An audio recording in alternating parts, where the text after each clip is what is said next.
Əziz tamaşaçılar, nəhayət ki, teatr sahəsində baş verən problemləri uzun müddətdir ictimailəşdirdikdən sonra Mədəniyyət Nazirliyi tərəfindən qərar qəbul edilərək Dövlət Teatrında bədii rəhbər, baş rejissor və bu kimi vəzifələr ləğv edildi.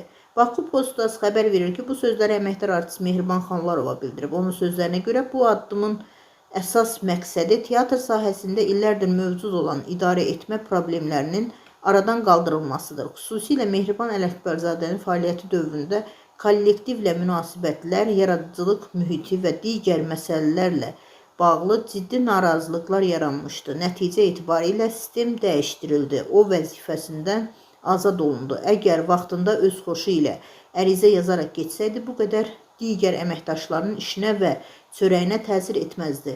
Mədəniyyət Nazirliyi tərəfindən verilən bu qərarı oxuyarkən cənab prezidentimizin müharibə dövründə Paşinyana söylənərək dediyi sözlər yada düşür. Nə oldu Paşinyan?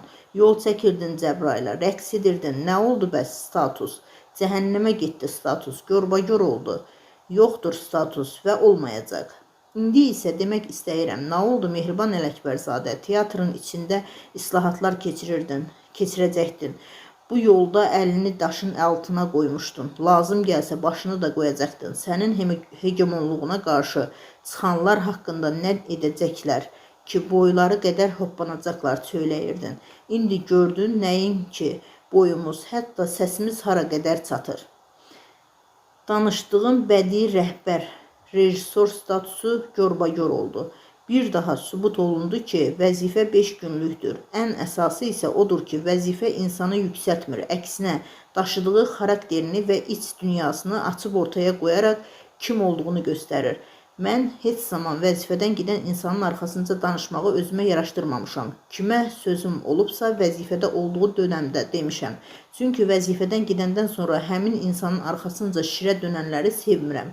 Bu səbəbdən sən vəzifədə olduğum müddətdə bütün sözlərimi yetərincə demişəm. Bundan sonra isə mənim üçün bitmisən. Və nəhayət, narahat olma. Hamıya məlumdur ki, rəfiqən səni havada qoymayacaq. Mütləq hansısa bir yerə yerləşdirəcək.